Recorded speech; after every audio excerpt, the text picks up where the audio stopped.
next level. It's next level. So what I want to do, we're going to have Kristin Davis on, and then we'll. But I wanted to have you on real quick. So I guess we're live. Hi, it's Mancow. We'll do the official start to begin with. How do you say his last? How do you say Joe, your director's last name? Mantagna. Yeah, I said like Mantagna, and people always messed with me. Yeah, Mantagna. It's spelled Mantagna, but Joe Mantagna. Did you see him in Thinner? Your buddy? He's in a great horror movie by Stephen King called Thinner. Really? So that's your assignment. Thinner. Got it. Thinner. I'm gonna put a gypsy walks over to a fat guy and goes, thinner. And then he can't gain weight. And Joe is a mobster. And he decides the way to get back at these gypsies, if I remember, is just kill them all. Just kill them. Is that right? The movie, really. All right, I got to see it. Ronnie Marmo. Ronnie, I played The Hungry Eye. I had the #1 show in San Francisco, Oakland, San Jose. Lenny Bruce, and I'm talking early 90s, late 80s. Anyway. And the ghost of Lenny was still very much around The Hungry Eye and that San Francisco area. And I've seen your show. It's brilliant. You start off naked on the show, which gets a lot of attention. That's why you keep coming back. Let's be honest, man. Look at it. Was cold in there. It's cold in there. It's cold in there. Hey, but that was nice with my wife, front row. That was great. See what I did? I put her in a specific seat. I wanted to spice up your love life at home. The lighting was, but no. Listen. So look, I saw the Bill Murray. Was it Bill Murray? Was Bill Murray did him? Who did him? Dustin Hoffman. Dustin Hoffman. I'm thinking with Murray. I'm thinking Hunter S. Thompson. Okay, but I don't get it. I didn't get it. I get it with your show. Comedy. Look, how do I say this? Abbott and Costello, don't get it. Marx Brothers, I get.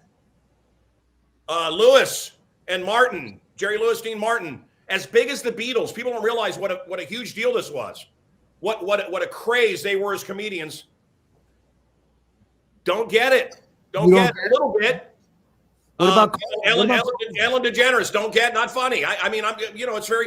What was Lenny funny? Was he a comedian or was he a social commentator? The name of my show is I'm Not a Comedian, I'm Lenny Bruce. It's all in the title. I mean, he was a social commentator who was a funny person, but didn't come out and try to make you laugh. He was the George Carlin. He passed the torch to Carlin, so he was a social commentator. I mean, he was a funny guy, but he was the first comic to go on stage and just start riffing on real stuff, So I saw Carlin live, and boy, was he prophetic. I know you have this is a little appetizer before we really start the show, but I wanted to tell people. So, folks, this show is a one-man tour de force, talked about around the world, great reviews, an incredible little theater that I used to love, and by the way, sold out for years, going to run in Chicago like a Tony and Tina's wedding. It's going to be in Chicago for 5-10 years, and then COVID hit. Shit. And they shut it down, and your theater got condoed out. Is that right? The Royal George is now going to be condos? That's right. Sadly, that's right. But we found a new home. We're very lucky. The Venus Cabaret Theater. If you've been to the Mercury Theater on North Southport, they built this swanky little cabaret space next door, and we're going to christen it. I think they've done some musical stuff here, but this is the first play. It's awesome. You can see it's right here. I'm in the space now. Going to do a dress rehearsal tonight. The black and white stuff, it's so dangerous now. Have you cut out any of the Lenny Bruce stuff where he talks about the difference in the races? Yes. That stuff you have cut it? Yes. It wasn't worth it. The truth, Mancow, is I understand where Lenny was at with that, and it made a lot of sense in the 60s, but I can't be tone deaf to the world we're in now because nobody's listening. And honestly, if they take those 2 minutes and think that's Lenny Bruce, then I'm not doing my job. There's a lot to Lenny. And Joe, Kitty Bruce, everybody said, you know what, let's just cut it right now. We'll get the daughter likes the show, Lenny's daughter.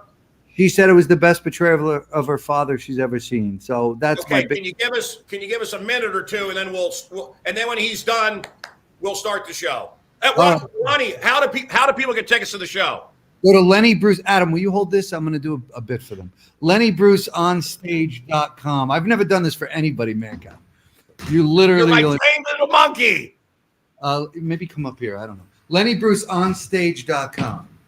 LennyBruceOnStage.com. Here we go. Lenny Bruce, man, with a Muhammad Ali shirt on. Is the word son of a bitch less obscene to you than motherfucker? Really? You know what the meaning of obscenity is, don't you? I mean, perhaps you don't. Let me hip you to the meaning of the word. You see, if I was to do a disgusting show and use disgusting words, like talking about pork, that would have been my right, you see, to talk about pork on stage. Even though it discussed all you vegetarians and Jews and Muslims, it is still my right. Now, there are a few vegetarians who would like to suppress my right to talk about ham and pork, and that's their right. You see, obscenity has one specific meaning: to appeal to the prurient interest. In other words, to make you horny. That's what obscenity means. So I ask you again, is the word son of a bitch less obscene to you than motherfucker? If the word motherfucker stimulates you sexually, you're in a lot of trouble. Yeah! I'm working on. Hey! Yeah, brother. All right. I'm working on it. Oh, it's great. He's getting on stage. Ronnie Marmo, I'll see you soon. And let's start the show now officially. Let's do it. Let's get going. I want the big music. Let's go. Hit the button.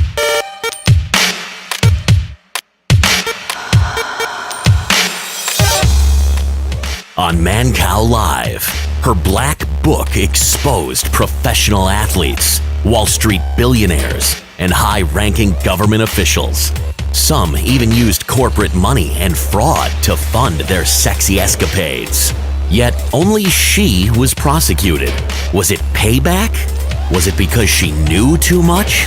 Or was it because powerful people were afraid of her? Spending months in solitary confinement, starved and sexually assaulted by guards, and stripped of everything: her money, her home, her dignity. But she survived and made a comeback.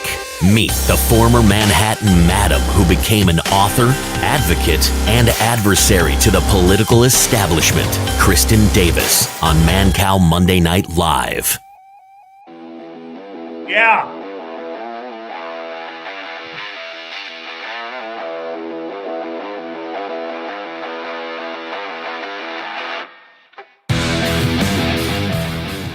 Fauci is here. Get it, get all the boosters, get it. And here's a guy that's gotten everything. Get it. You gotta get it. Every time they tell you to get one, get the new one. This is the Lion's Den. I hope you knew that before you tuned in. This is where the angels and the devils fight, and they're choosing up sides tonight. Me, I'm part man, I'm part monkey, and I'm all mystery. And the angels and the devils are playing tug of war with my personality. Let's go. This is Mancow Monday Night Live. I hope you enjoyed Lenny Bruce. And now Miss Davis, who I spent a weekend with in Nashville. The sex was incredible. Bring her on. Kristin, is she here? We didn't actually do anything, but who were you having sex with? It wasn't me. So I am. We'll get to you in a second. So I'm laying there in bed at 2:00 in the morning. I woke up, and you and I had been hanging out with the Dukes of Hazzard and Trump's kids and all this, and the scientists went out against Fauci. Get out of here, Fauci! Get out of here! And I'm just laying there and thinking, 2:00 in the morning, nanobots, self-replicating nanobots, the cures for cancer that's being suppressed, millions of people dying, and I'm just sitting here watching this with you and Roger Stone, and just sitting there like, oh yeah, well, nanobots that self-replicate, yeah, interesting, injected into us, yeah.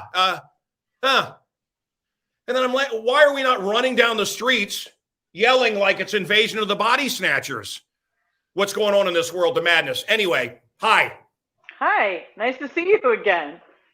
Good to see you. What'd you make of that weekend? I had a great time. Charlene and Ty Bollinger, I love them. The crowd was amazing. Even got me into a nice dress to go to the black tie dinner. It was a good time. And didn't I take you to the best church service you might have ever been to? That was incredible. Who was that man? Pastor Greg Locke and Pastor Mark Burns, two of my friends and two people I champion religiously in the press. Who is the guy that was the little black guy with the bald head that's Trump's preacher? Pastor Mark Burns. Pastor Mark Burns is on fire. Well, they both were. Holy Spirit filled. Listen, I think of Jessica Rabbit. You're not bad. You're drawn that way. Your breasts look absolutely massive from my point of view from here. I mean, you're very curvaceous, but yet you're shocked when people hit on you.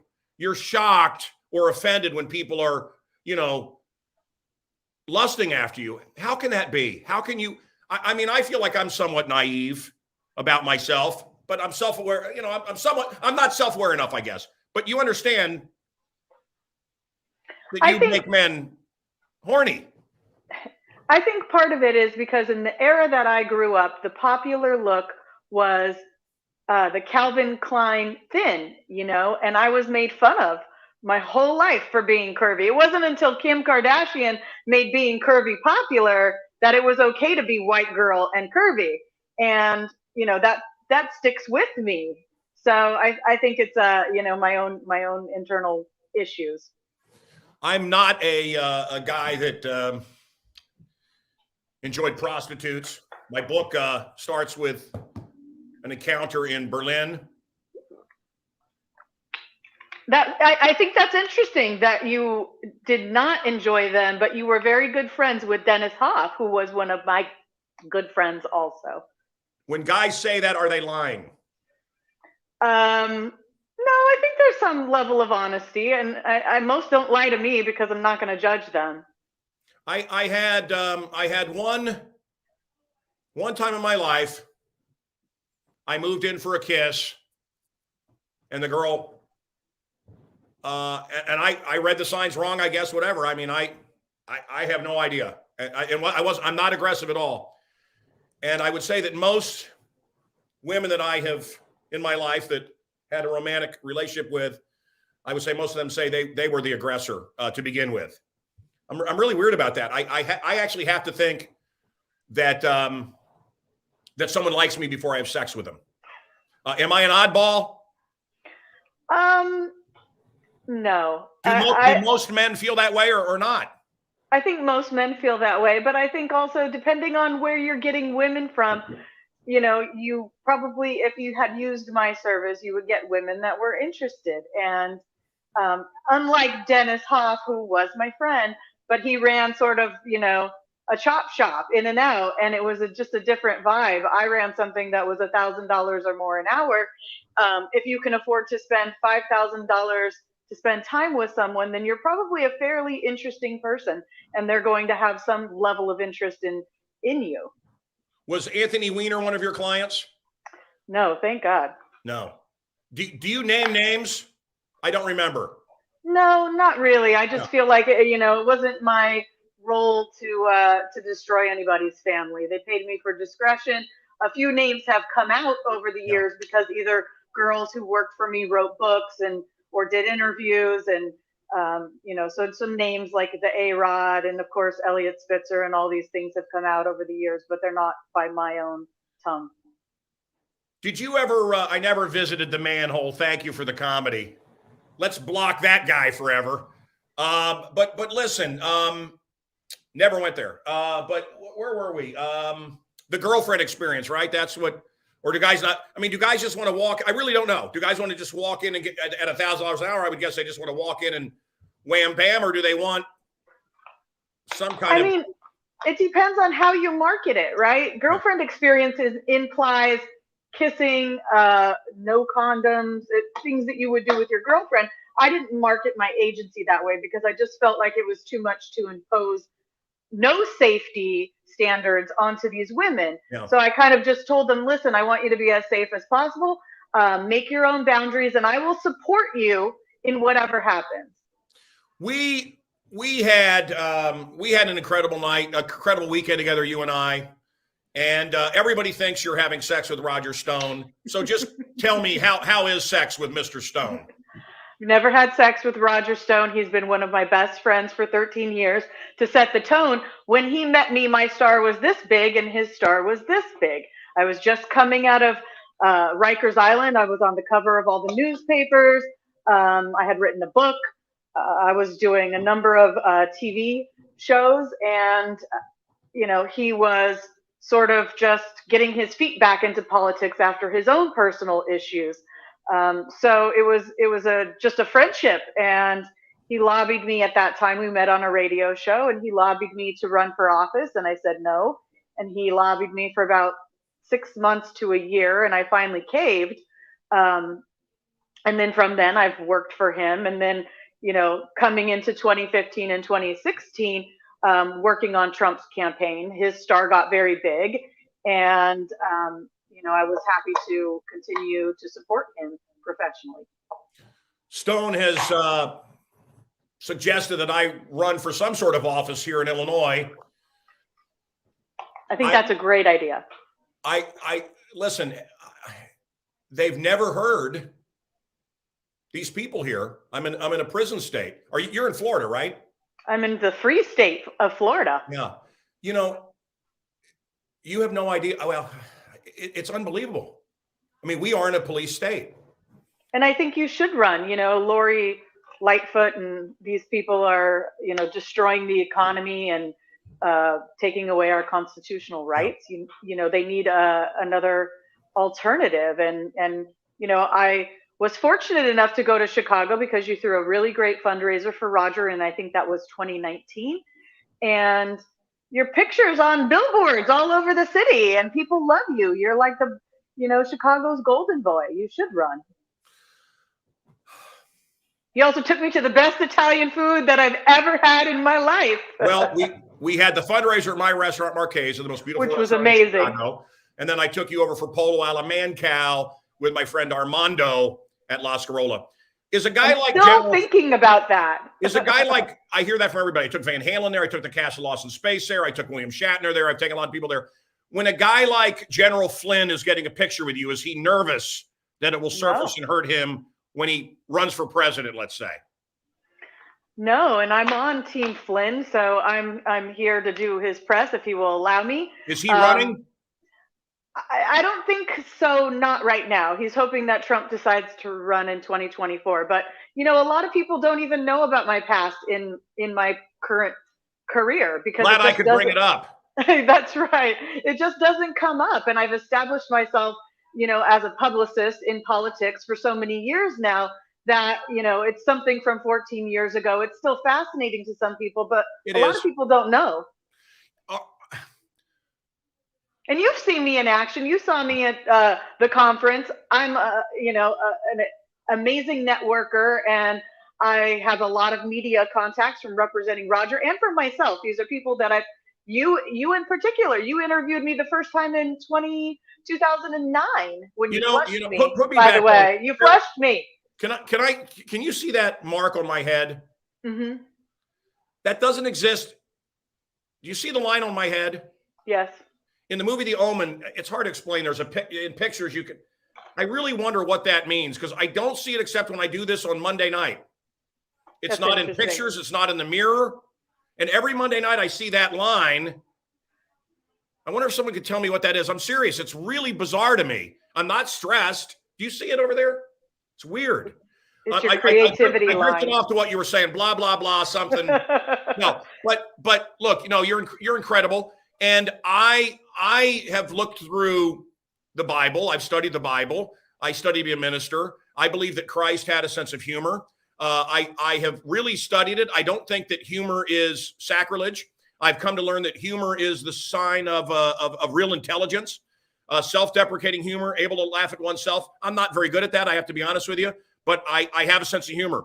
And I have found that people that don't have a sense of humor are, the regular people, salt of the earth, the morons, the dipshits. And I've really, the masses, many of them they have no sense of humor. And in Chicago, the ones that don't have the sense of humor are also drinking lead in their water for real, and they're real stupid. Yeah, man, keeping it real. Yeah, you're not keeping it real. You're keeping it real stupid, real violent, and real quick to violence. And that's what lead does in the water. That would be one thing I would campaign about. But where was I going with this? But I get you were there with all these Bible bangers as I was. I'm probably happiest in that environment. I love it. I love the Holy Ghost. I love it. Now, I don't let people blaspheme around me. Jesus Christ. Good God. Now, I'm just using that example. I don't allow that. That in the Bible grieves the Holy Spirit. It's probably worse than murder or anything else. We don't blaspheme. But as far as a joke and acknowledging a woman as beautiful, I don't cheat on my wife. I see nothing wrong with it. But have you taken heat because of how you look from the Christian community? Long question. Shit. Sorry. I have taken heat from some of my past and from the way that I look. And, I just look at people who judge me as, and I pray for them because it doesn't affect me. I've been through so much in my life that you could say anything about me and it's not going to hurt my feelings. I also work for Roger, and I work for Roger Stone. So I get crap thrown at me all day, every day. And my skin is very thick. So are you looking for a man?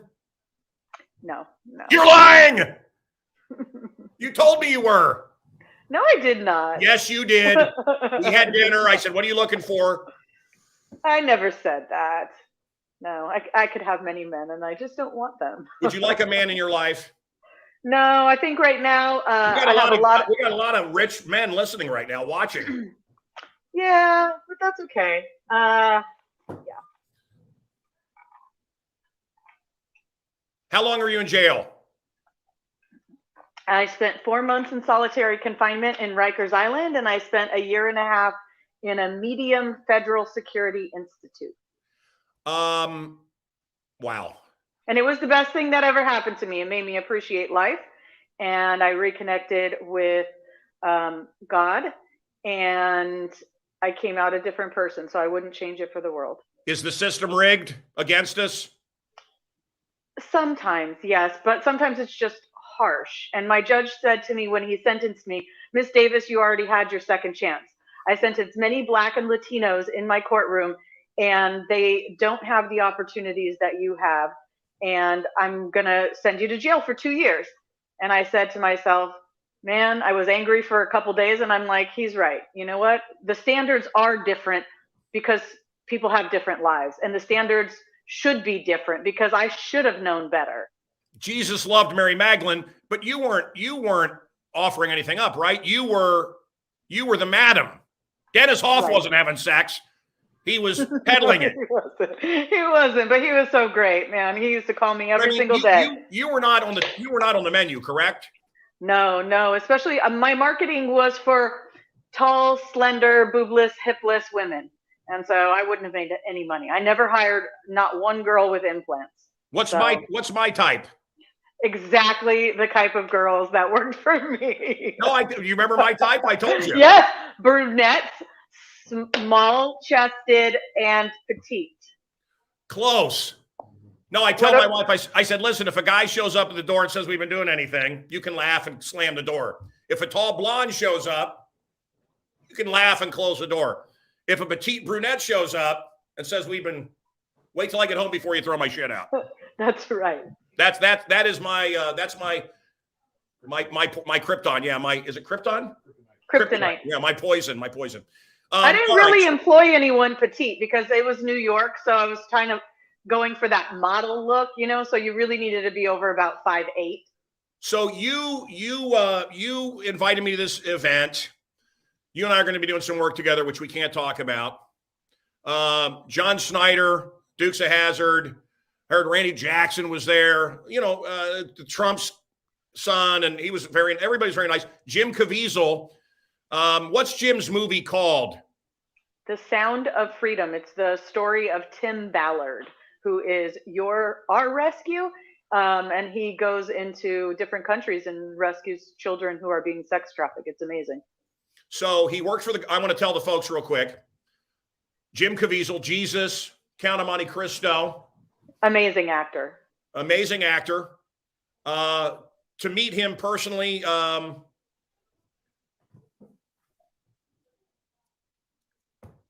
Jim Caviezel. Hi. Right. Guys, I'm Harrison Ford. A lot of these guys they're nothing. Jim Caviezel had no personality to meet him. And then and I was like, Jim Caviezel.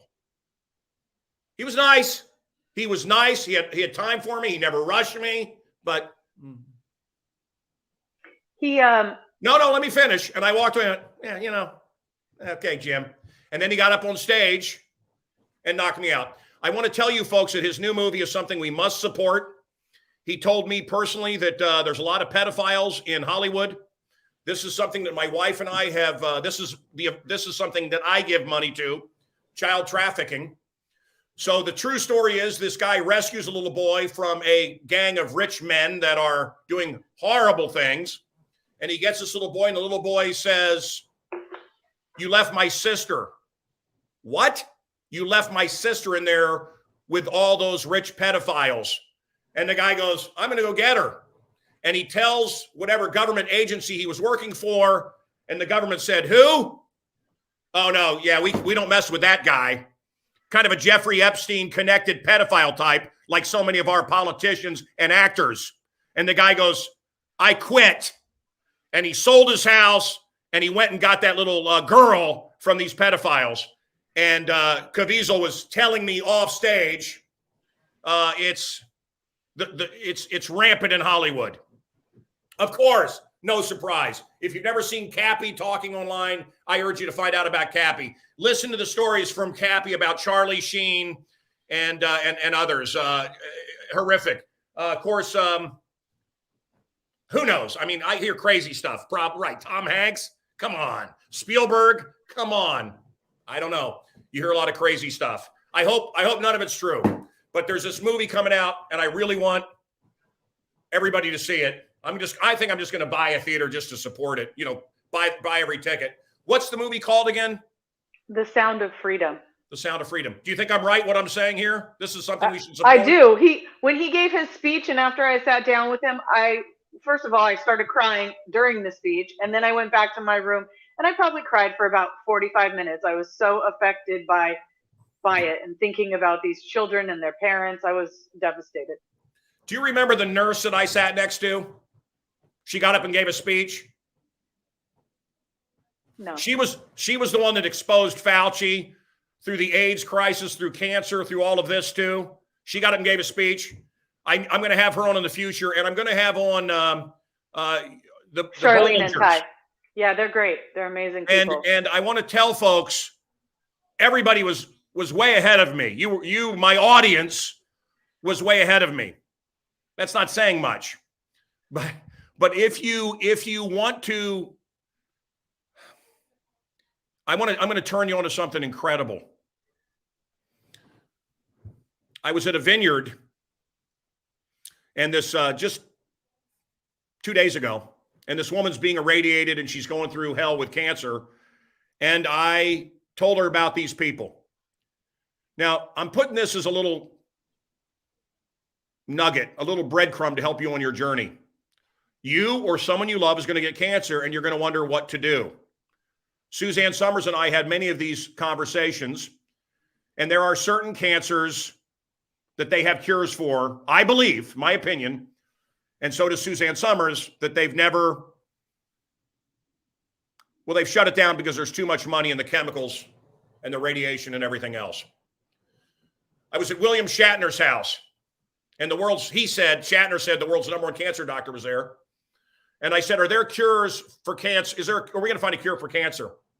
And he said, "Look," and I was hanging out with the guy. He says, "Can I say something? I never get to say this.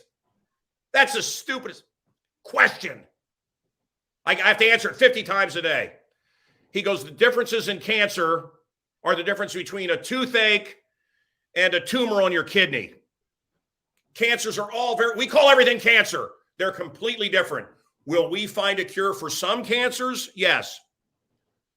I believe there are cures out there, and I believe, my opinion again, people are being killed to keep because they've come up with some of these cures. So these I didn't know who they were. I didn't care who they were. And after about 3 days, I fell in love with them. I mentioned it on the internet, and it exploded like, you got to hang out with them? You met them? And they're very important, and they're also exposing a lot about what's going on in the world. Very dangerous what they're doing. What are their names? Charlene and Ty Bollinger. They're two of my closest friends. Who are they?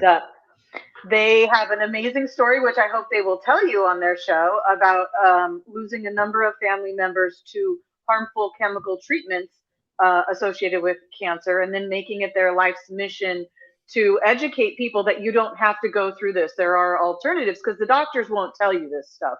So they've made it their life mission. They've exposed big pharma, and CNN came after them. I happen to be Charlene's friend, and Wolf Blitzer did a hit piece on her, and I tried to get her. Yeah, I tried to get her media on any channel I could, all of the conservative stations, to give her side of it, and not one of our own stations would put her on. I mean, I've never been told no so many times. I was like the ugly guy in the bar that nobody wanted to give a chance to. Like you, Dewey. My friend sitting over there. What's their website? TheTruthAboutCancer.com. TheTruthAboutCancer.com. TheTruthAboutVaccines.com.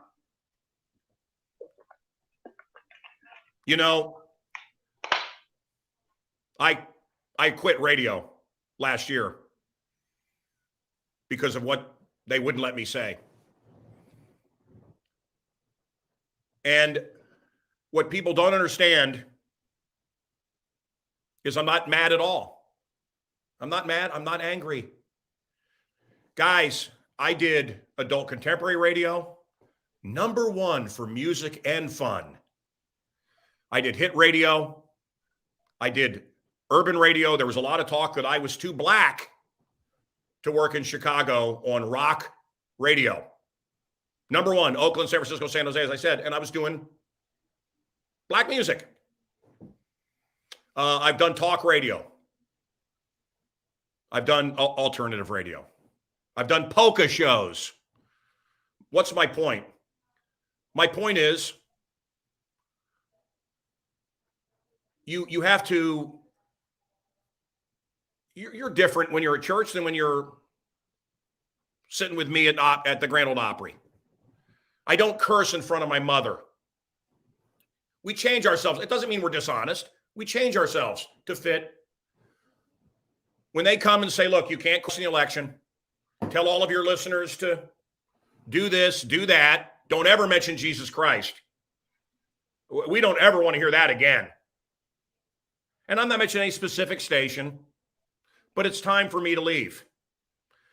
It's their station. If I hire you to work for me, you're going to do what I tell you to do. I'm paying you. So I'm not angry. And by the way, I say this a lot too. I love how any emotion is anger. Anytime, right? So a black guy gets mad. Yeah, man, he's fighting the man. He's righteous. A Mexican guy gets mad. Hey, he's a hot-tempered Latino, man. Yeah. I get mad. I'm just a dick. But any emotion, we're not allowed to show any emotion. I'm telling you, I'm not mad. I'm happy. But what's the point? The point is the censorship on this deal done by robots, done by AI, is absolutely horrific. And what I can't tell you about this pisses me off. I don't want to deplatform. We'll go over to BitChute.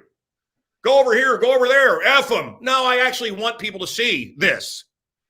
I've actually got advertisers clamoring for me. I've gotten 3 national TV show offers just based on how good I am, Kristin Davis here.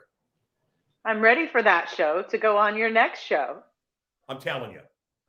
But it takes a lot of courage to not give in and to turn down a paycheck, to turn down an opportunity to say, I'm going to stick by my convictions. I am a Christian, and I think that what happened in 2020 was absolute BS, and we deserve fair and honest elections, and to even just talk about that is not, there's nothing wrong with that. I was forbidden from talk.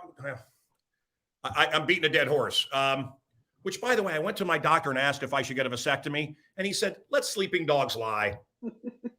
All right, Miss Davis. The reason I mention that is stuff I can't mention.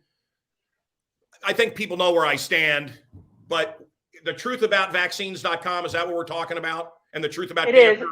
And the truth about cancer. She spent, it's her mission to expose big pharma, and people need to know about this because, you're brought up in an environment here in Western culture where you're supposed to trust your doctor, and you don't understand that they're in the pockets of big pharma, and your advice you're getting is wrong. It's for money. You're being sent in a certain direction. Well, look at the opioid epidemic, completely created, and it doesn't exist like it exists anywhere but here, and that's because a lot of people got very rich. Thomas says his mother died of cancer. I lost my father to cancer. I want you to listen to a song by John Snyder called "I Hate Cancer," and he starts off, "I hate cancer," and we all start. Well, a lot of people started laughing, and by the end of it, I was weeping. He was so good. He was really great. He was on Dukes of Hazzard, and he talked about what happened with Alec Baldwin, because he was, he's around guns every day, well, on movie sets and TV sets. Dr. Quinn, Medicine Woman, Nip Tuck, all these shows he did. And he said it must have been a Trump supporter that went on the set and put bullets in that gun just so Alec Baldwin would be a murderer and kill people. No, he didn't say that. It's all such bullshit. Have you heard that yet? Oh, no. They must have put guns in that bullet or bullets in that gun. And everything bad that happens in the world happens because a Trump supporter did it. Yes. John Snyder did not say that it was a joke. It was sarcasm. I was the last person to speak with Brandon Lee on the set of The Crow before he died. Mancow, I got to go. I'll call you back. Walked out on the set. Bam. All right. What are you working on right now? I am working on Roger Stone, Charlene Bollinger, all of my clients that I do PR for. And is General Flynn running for president? No, but if I could talk, Roger Stone and I are trying very hard to talk him into that. I would work for free. I don't live there, and I know you guys don't want him to leave. Do you think DeSantis would be a good president? I think he would. He's putting America first and Florida first, so he's the type of guy we need in office. Do you? Is Trump going to run? It's unclear right now. I think until he officially announces, then we're just going to be unclear. Yeah. Come on, what's your take? What's your opinion? I don't know. My take is that if things don't improve in 2022, that he might run, that he will run, because he ran before because he felt like the country needed it. So I don't see that changing.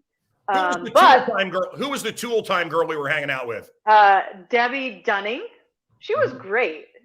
You wouldn't even talk to her. I had to go talk to her. I'm like, let me just talk to this beautiful woman. She's amazing. No, you let him come to you. You let him come to you. Yeah, that's really not how it What was the name of the barbecue place we went to in Nashville? I highly recommend it. Is it Martin's? Was it Martin's? I forget. Yeah, it was pretty decent. What was the name of the steakhouse where you bought me the steak covered with bone marrow? Old Hickory. There you go. But the lobster bisque there was maybe the best thing I've ever had in my life. Listen, and we haven't done anything, but what would your opinion be, do you think, your guess? How do you think I'd be in the sack? I don't know. I think you'd be cracking a lot of jokes. I think you'd be laughing a lot. I don't know. I think you'd have your sunglasses on for sure. Are you going to flush me? Get it.